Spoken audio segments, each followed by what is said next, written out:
Assalamualaikum ya ade ya ote. Assalamualaikum ya ade ya ote. Assalamualaikum ya ade ya ote. Assalamualaikum ya ade ya ote.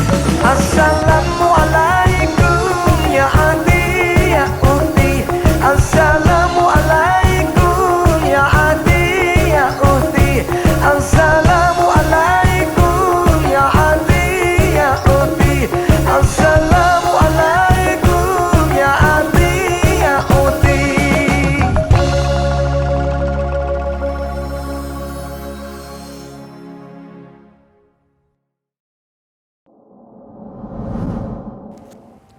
Assalamualaikum warahmatullahi wabarakatuh. Puji syukur kepada Allah SWT atas rahmat dan hidayahnya kita semua dapat berjumpa di bulan yang penuh rahmat dan damai. Bulan penuh ampunan, bulan suci Ramadan.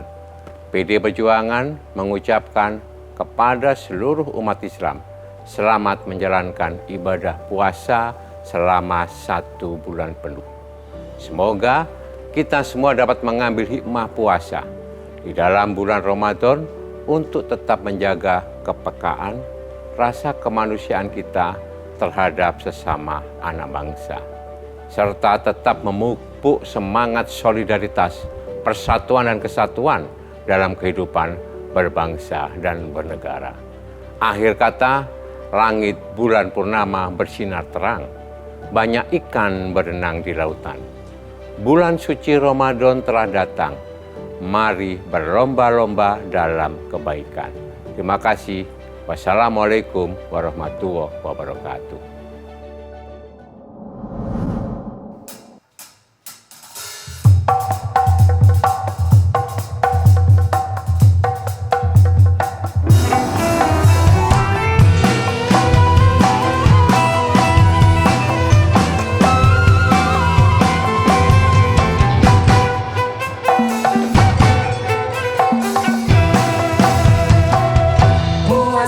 Puasa sebulan penuh puasa.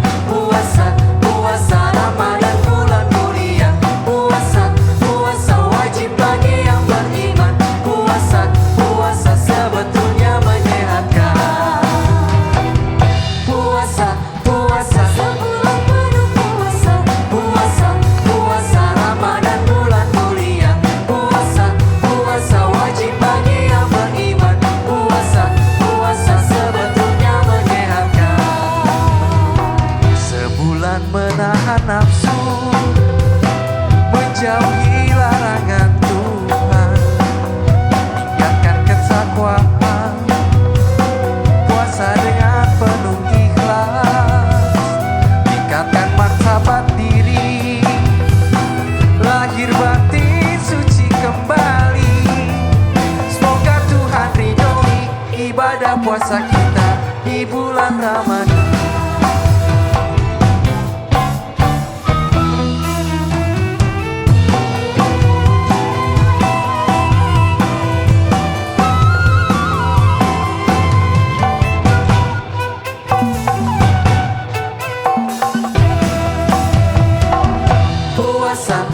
Puasa sebulan penuh puasa.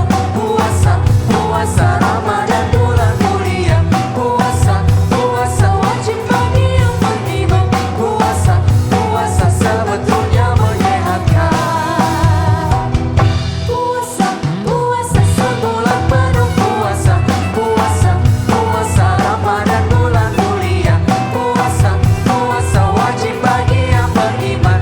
Puasa sebetulnya menyehatkan.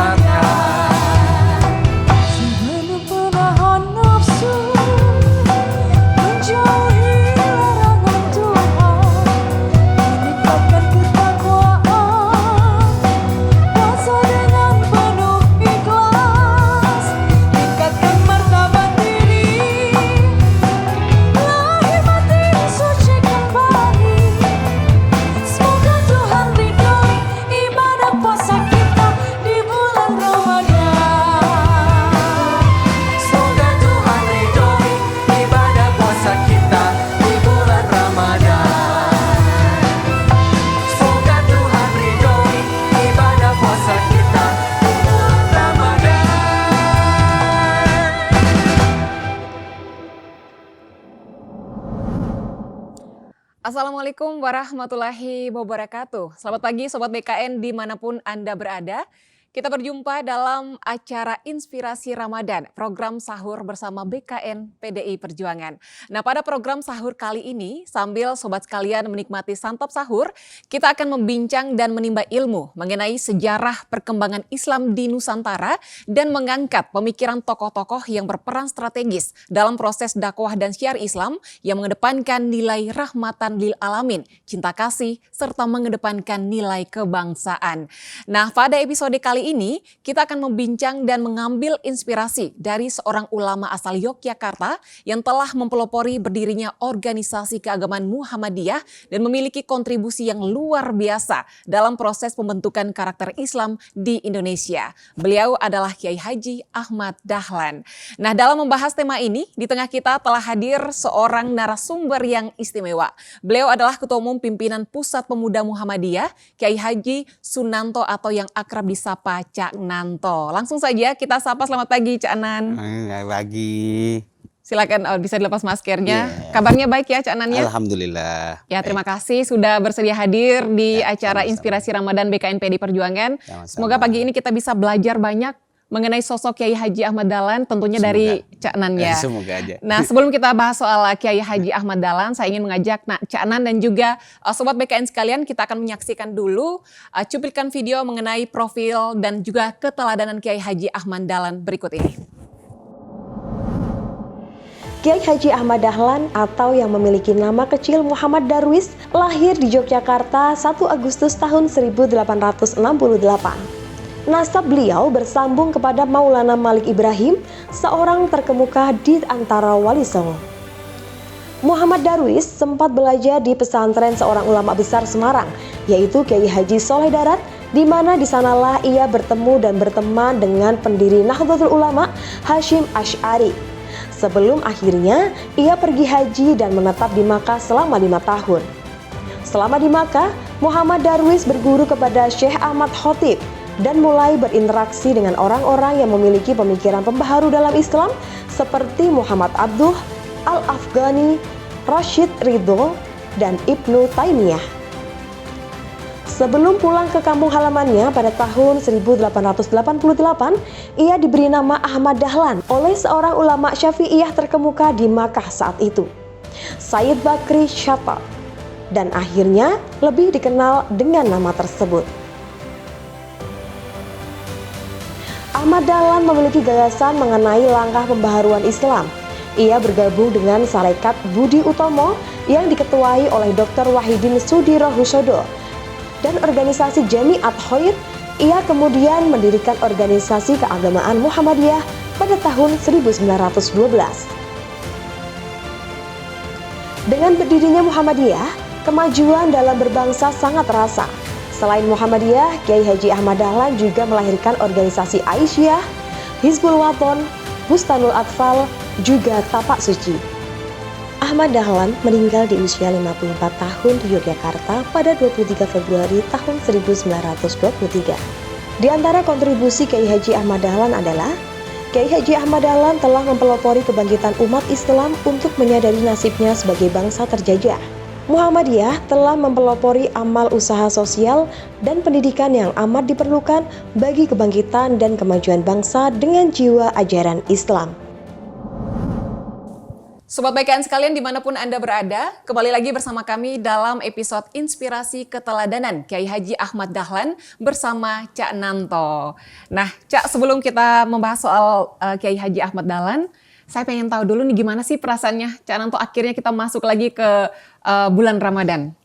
Ya, alhamdulillah harus disenengin karena kewajiban sebagai seorang muslim bertemu kembali ke bulan Ramadan harus disyukuri dengan nikmat. Karena tidak semua orang bisa menikmati bulan Ramadan. Betul. Dan kalau soal sahur sendiri mungkin di keluarga Cak Nan ada tradisi khusus. Mungkin dalam membangun. Karena sudah lama tinggal di Jakarta ya biasa lah sebenarnya, tidak terlalu ini, yang penting tetap melakukan sahur seadanya, yang penting sehat, ada gizi sehingga bisa kuat sembari mengajarkan anak-anak untuk ikut sahur gitu. Ada perbedaan nggak sebelum COVID dan setelah COVID? Atau sampai hari ini?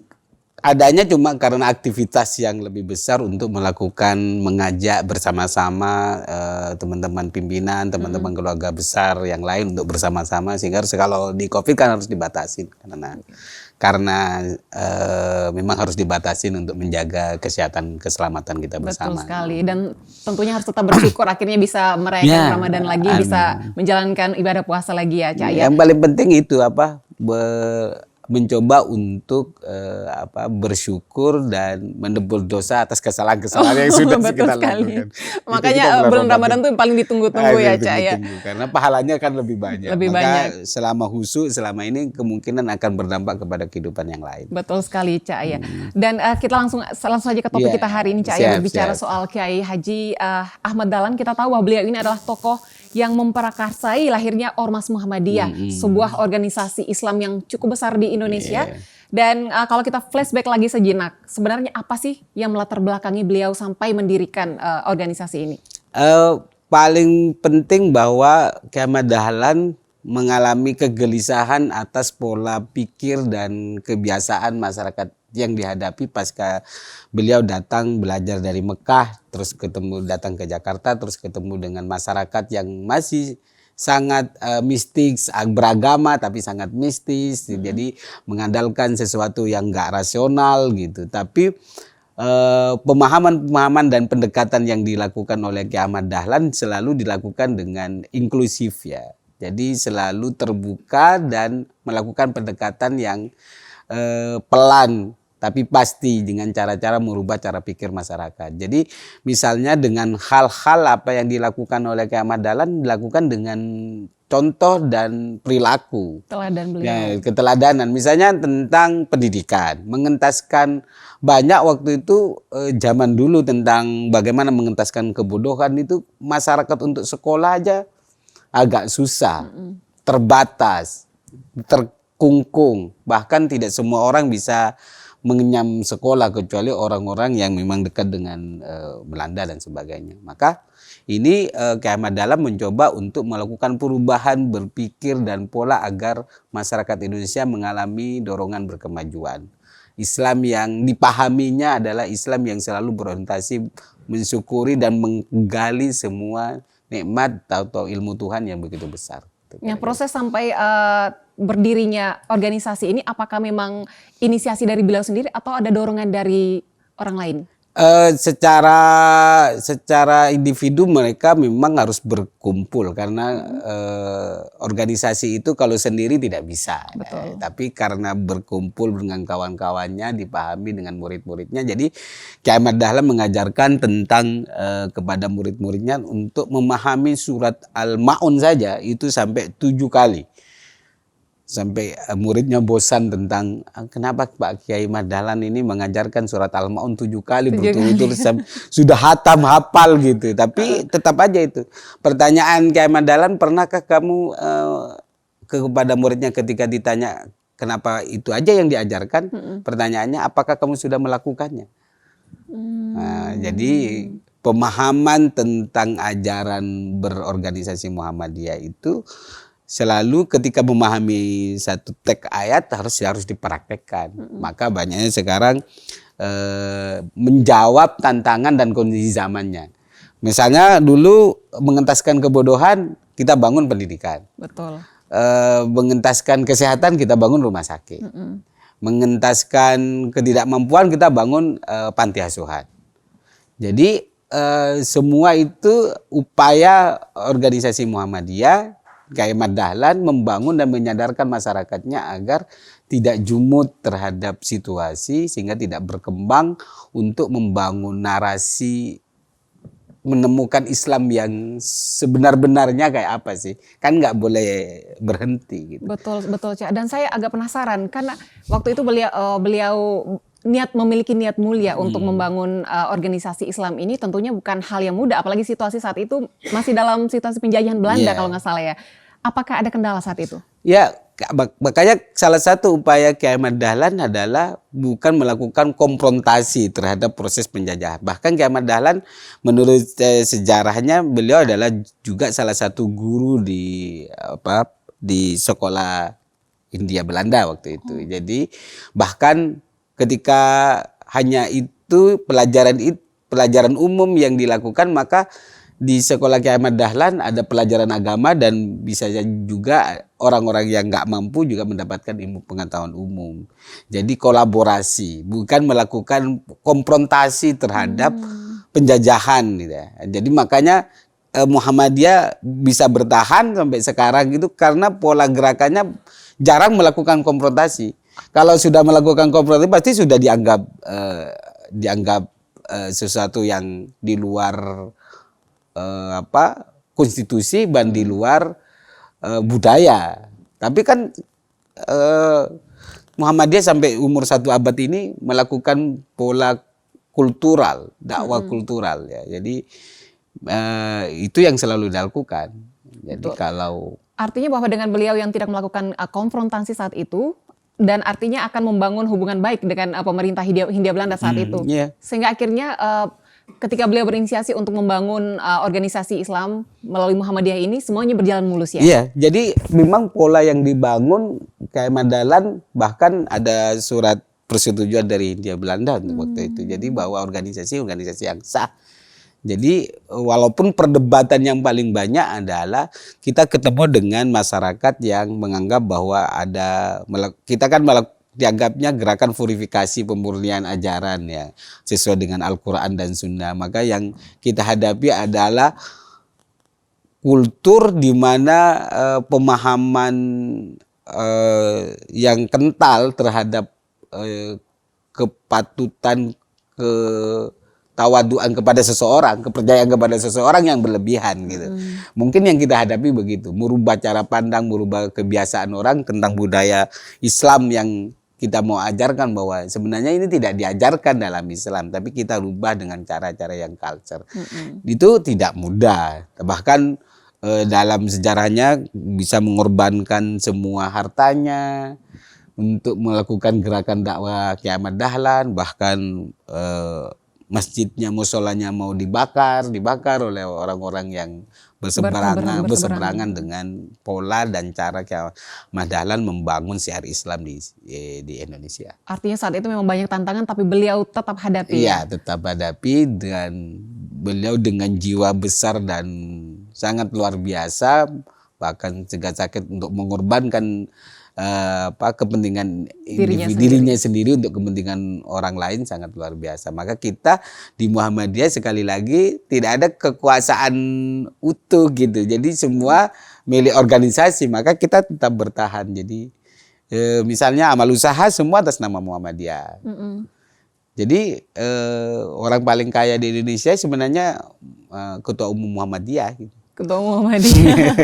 Karena semua asetnya adalah milik Muhammadiyah. Milik Muhammadiyah, betul. Dan itu atas nama ini. Saya agak tertarik juga. Saya sempat baca soal salah satu semacam cabang dari Muhammadiyah sendiri. Itu ada khusus untuk perempuan di dalamnya, yang namanya Aisyah kalau nggak salah ya. Ya, kalau struktur di Muhammadiyah itu Muhammadiyah, ibu-ibunya namanya Aisyah. Aisyah, ya. Terus ortomnya itu ada Nasyatul Aisyah untuk kayak mbak-mbak ya masuk NA, nanti siapa tahu dapat berkah gitu.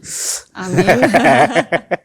Terus ada Pemuda Muhammadiyah, terus ada Ikatan Mahasiswa Muhammadiyah, ada Ikatan Remaja Muhammadiyah, Ikatan Pelajar Muhammadiyah. Kalau Aisyah itu sendiri memang sudah terbentuk dari awal ya? Enggak, setelah Muhammadiyah baru Nyai Ahmad Dahlan membentuk Aisyah sebagai pola dakwah untuk ibu-ibu. Untuk ibu-ibu. Itu yang namanya Aisyah. Untuk yang pemuda-pemuda dibentuk 1928, 32 itu Pemuda Muhammadiyah. Habis itu Tuan Nasyatul Aisyah dulu baru Pemuda Muhammadiyah. Terus IPM baru IMM. Luar biasa. Berarti beliau memang punya perhatian khusus untuk perempuan, dan saya sebagai perempuan saya sangat bangga. Dan kepedulian beliau untuk memberikan ruang yang sama terhadap manusia. Jadi kita kemanusiaan, bukan soal laki-laki dan perempuan. Ya. Memiliki posisi yang sama dalam konteks mencari ilmu. Nah, itu mencari ilmu, mencari pengetahuan, itu konteksnya sama. Jadi tidak ada perbedaan. Kalau makanya di sekolah Muhammadiyah itu pasti ada laki-laki dan perempuan, tidak ada batasan waktu itu. Betul. Jadi misalnya yang penting ajaran moralnya, ajaran akhlaknya tetap menjadi bagian yang perlu terus dibangun oleh Muhammadiyah dalam berkontribusi mencerdaskan. Betul.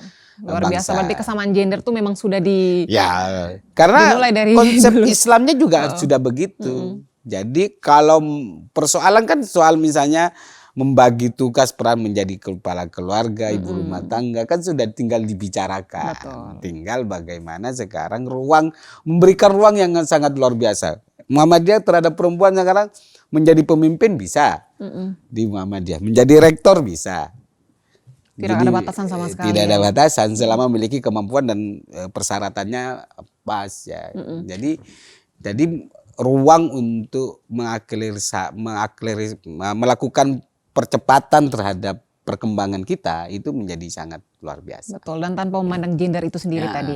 Dan beliau ini kan sebagai seorang ulama yang memiliki pengaruh besar di Indonesia dan sudah berhasil menjadi jembatan dialog antara Islam dan peradaban modern. Bagaimana sesungguhnya Kiai Haji Ahmad Dahlan ini memandang Islam dan Indonesia, Cak? Ya, makanya dulu kan dia pernah ditawarin menjadi organisasi sama Budi Utomo juga beliau kan. Jadi Pernah bergabung juga di organisasi Budi Utomo? pernah bergabung di organisasi Budi Utomo.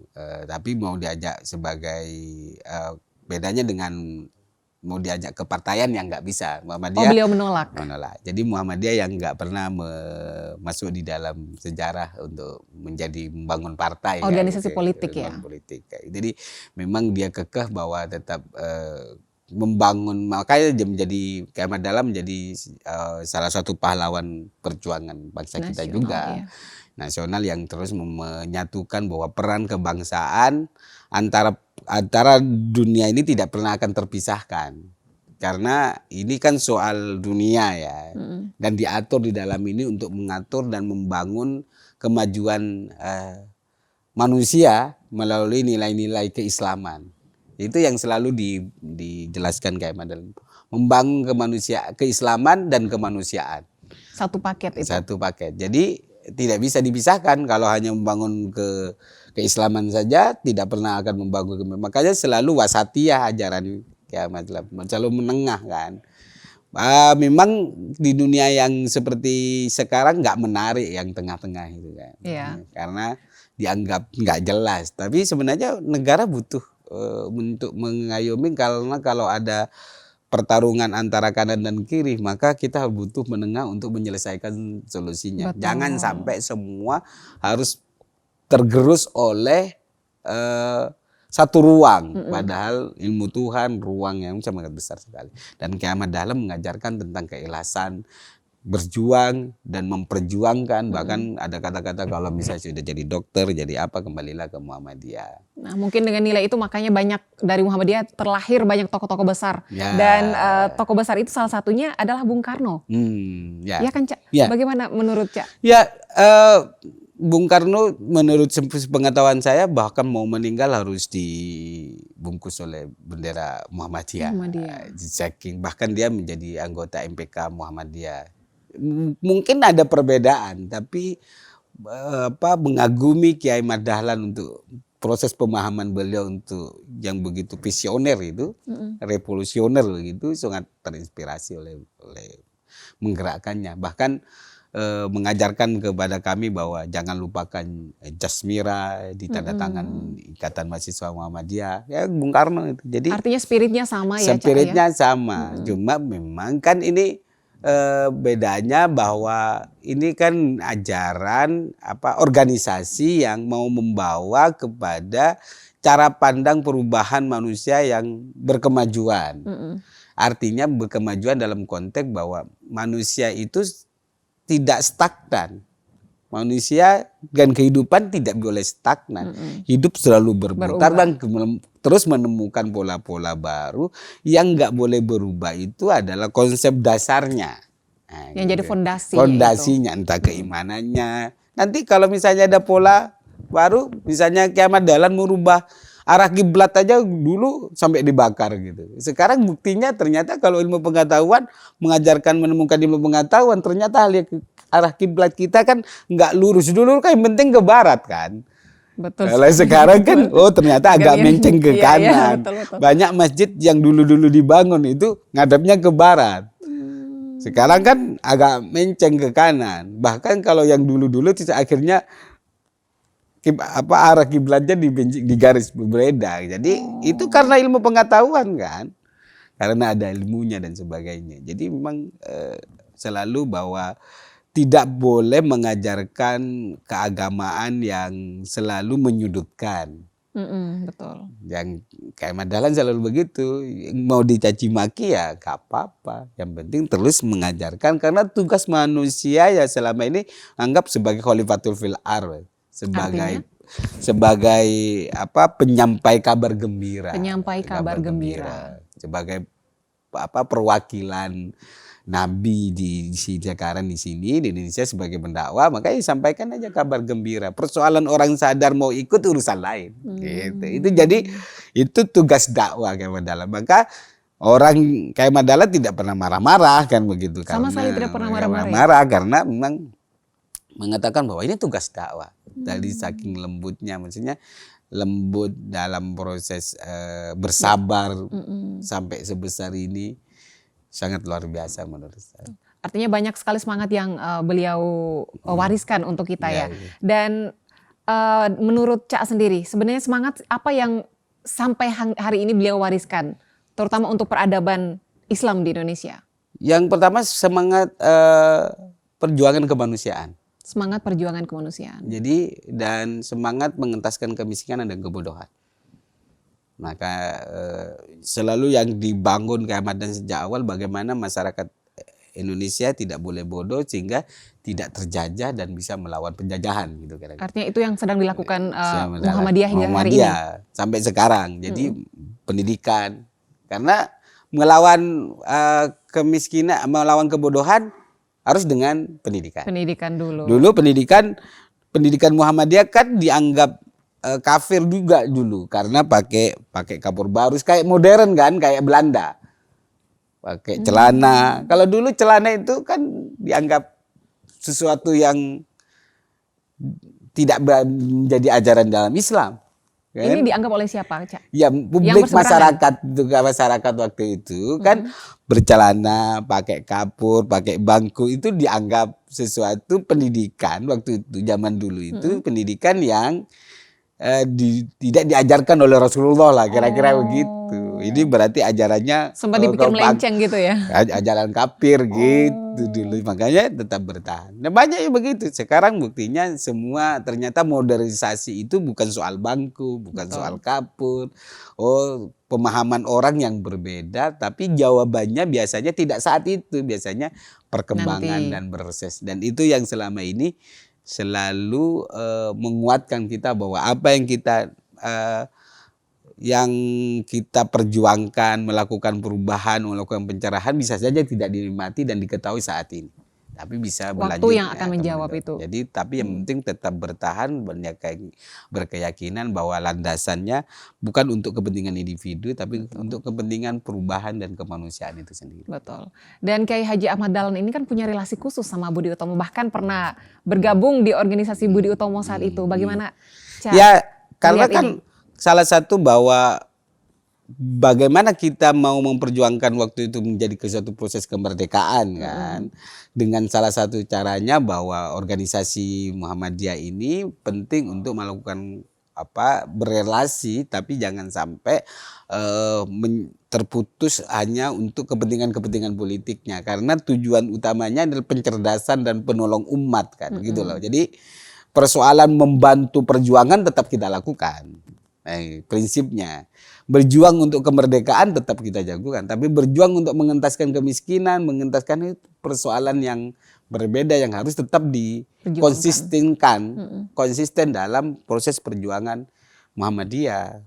Nah, dan itu selalu lakukan. Jadi banyak melahirkan kader-kader Muhammadiyah yang berjuang kayak Jenderal Sudirman, Itu dari Muhammadiyah, jadi Mualimin didistribusikan untuk menjadi pejuang bergabung di Tentara Nasional waktu itu kan.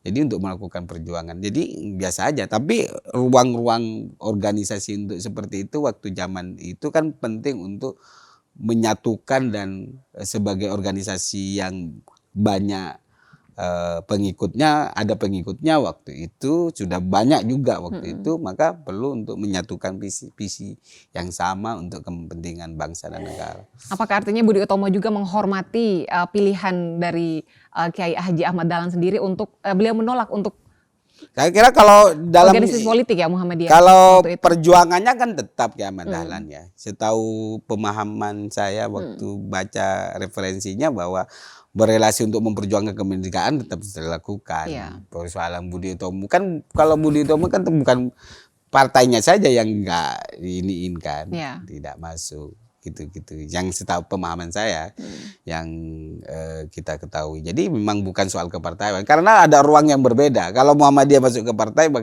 mungkin nggak seawet ini kali. Iya betul, betul sekali. Tidak, karena tujuan mulianya beda. Ya tinggal kader-kadernya bisa mau masuk mana dan membawa nilai Muhammadiyah dan mencerdaskan semuanya untuk kepentingan kita, untuk kebersamaan dan kemajuan kita. Saya kira itu yang lebih penting dan lebih harus kita akurkan di dalam membangun relasi ke depan kita. Berarti hingga hari ini Muhammadiyah sendiri belum goyah sama sekali ya untuk diganti menjadi organisasi politik? Enggak. Sama sekali karena statusnya begitu. Kan memberikan kebebasan dan memberikan ruang yang besar kepada kader-kadernya untuk membawa nilai Muhammadiyah kepada partai manapun yang akan bergabung untuk kepentingan bangsa dan kebaikan. Betul, itu suatu yang luar biasa Yeah. Cak Anan ya. Dan menurut Cak Anan bagaimana sih kita memahami Islam yang berkemajuan dalam perspektif Muhammadiyah? Jadi yang kita maksud bukan Islamnya yang maju, tapi pemahaman keislaman kita yang harus maju. Okay. Jadi aturannya tetap sama. Bukan berkemajuan terus merubah nambah Al-Quran, berubah hadis yang enggak. Jadi pemahaman muhadharah lah gitu kira-kira, intinya pemahaman keagamaan yang maju. Sehingga kan ilmu mama bahwa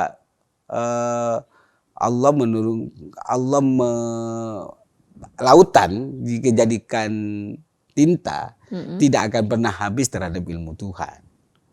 Jadi sampai habis lautan itu ilmu Tuhan tidak akan habis-habis. Gitu. Logikanya kalau sudah agak habis-habis berarti ilmu Tuhan itu sangat banyak dan harus digali oleh setiap orang. Betul. Dan kita harus menemukan itu, tidak anti modernisasi, tidak harus anti keilmuan. Maka setiap pengetahuan kan pasti punya ilmu, punya dasar Muhammadiyah. Mau kayak kemarin perbedaan tahun puasa. Muhammadiyah mau 5 tahun yang akan datang sudah tahu itu tanggalnya. Karena sudah pakai hitungan hisapnya. Jadi tidak harus ini. Apakah kita tidak menghargai yang puasa besok? Ya tetap aja. Problemnya kadang-kadang kebalik.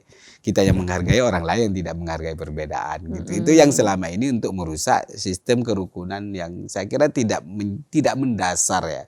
Yang nggak mendasar kalau nggak puasa kan. Gitu. Betul, betul. Kalau para soal puasa kita perdebatkan gitu. Jadi selalu mencoba tajdid gitu, pembaharuan. Jadi selalu mencari hal-hal yang baru dalam konteks pengetahuan. Sehingga kita menemukan satu titik perubahan keagamaan itu akan adaptif. Ajaran agama itu adaptif terhadap pola-pola masyarakatnya. Sehingga misalnya ajaran agama yang tidak adaptif pasti tidak bisa akan menemukan ruang kepada perilaku-perilaku modern. Betul sekali, Cak. Jadi oleh sebab itu bukan agamanya yang modern, tapi perilaku dakwah masyarakatnya yang harus pengikutnya yang harus modern. Sehingga ketemu kepada masyarakat. Misalnya sekarang teknologi. Dulu nggak ada teknologi. Nah, sekarang harus teknologi. Al-Quran harus pakai digital, harus mereka pemahamannya juga itu. Kalau konteksnya harus dimasukkan ke situ biar tidak ada perubahan narasi-narasi yang dirubah sehingga bisa menjerumuskan. Karena kalau masalah ideologi itu kan urusan hati kan. Pasti mati aja biasa berani gitu. Gara-gara soal agama kan gitu. Kira-kira itu kan karena sudah terpatri dalam perjuangan kita gitu. Ya, bicara soal perkembangan teknologi ini kan banyak juga anak muda khususnya mungkin juga tergabung di Muhammadiyah yang mungkin banyak yang tergeser cara mengolah dan lain-lain. Nah, inspirasi ini terakhir dari saya, inspirasi apa yang mungkin ingin Cak sampaikan kepada anak muda di luar sana supaya bisa meneladani Kiai Haji Ahmad Dahlan ini? Jadi pertama bahwa yang harus dilakukan oleh anak-anak muda tetap haus akan ilmu dan haus akan ilmu pengetahuan. Karena kolaborasi antara ilmu dan pengetahuan itu akan membentuk akhlak dan kepribadian kita yang tetap berada dalam satu nilai kehidupan ilahiyah dan kehidupan kemanusiaan. Betul sekali. Jadi jangan sampai berhenti karena kita tidak tahu apa yang harus kita kontribusikan. Tapi yang paling penting sedikit bisa berkontribusi itu lebih baik daripada kita tidak pernah sama sekali. Betul sekali. Lebih baik sedikit berkontribusi daripada tidak sama sekali. Ya. Baik, terima kasih banyak Cak Ananto sudah bersedia hadir bersama kami di Inspirasi Ramadan BKN Perjuangan. Sehat-sehat selalu dan semoga ibadah puasanya bisa berjalan lancar. Amin. Kita sahur dulu ya. Ya, kita sahur dulu ya. Baik Sobat BKN sekalian, begitu hangat perbincangan kita pada pagi hari ini sampai tak terasa bahwa kita telah sampai pada penghujung acara. Nah, meski demikian pada pagi hari ini sedikit banyak kita telah belajar tentang nilai perjuangan sosok Kiai Haji Ahmad Dahlan yang luar biasa. Beliau telah menjadi motor pembaharuan Islam di Indonesia dan telah mewariskan kepada kita semangat keislaman yang sejalan dengan modernitas dan tuntutan zaman. Nah, semoga kita bisa mengambil tauladan dari nilai perjuangan yang telah beliau lakukan. Dan Sobat BKN sekalian, mari kita terus jaga toleransi, harmoni, dan tentunya mengambil pelajaran dari para ulama-ulama pendahulu kita serta meneladani mereka hidup dalam harmoni sesuai dengan konteks jiwa Pancasila yang hidup di lautan masyarakat yang religius. Sebagaimana pesan Bung Karno tentang relasi nilai keagamaan dan kebangsaan, bahwa konteks Indonesia adalah Pancasila yang hidup di tengah lautan masyarakat yang religius. Kita akan berjumpa kembali esok hari pada jam yang sama di akun YouTube BKN PDI Perjuangan. Jangan lupa untuk like, komen, dan subscribe. Wassalamualaikum warahmatullahi wabarakatuh. Merdeka!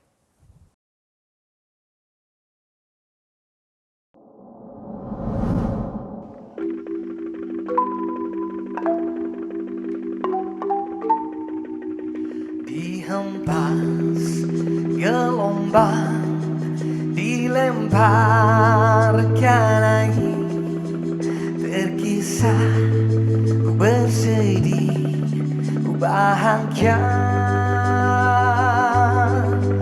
Di indah dunia yang berakhir sendiri, langkah kaki di dalam rencananya.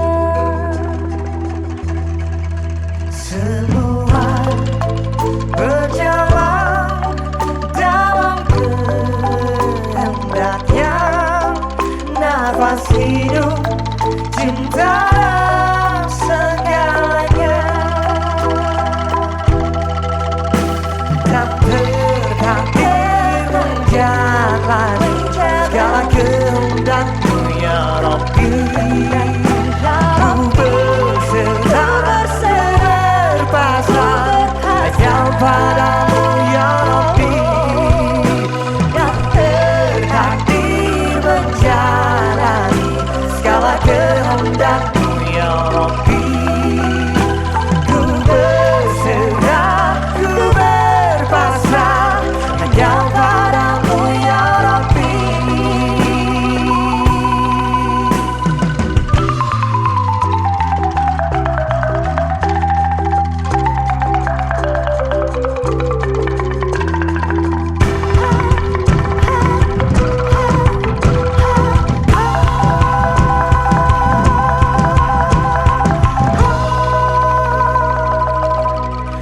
Bila mungkin ada luka, coba tersenyumlah.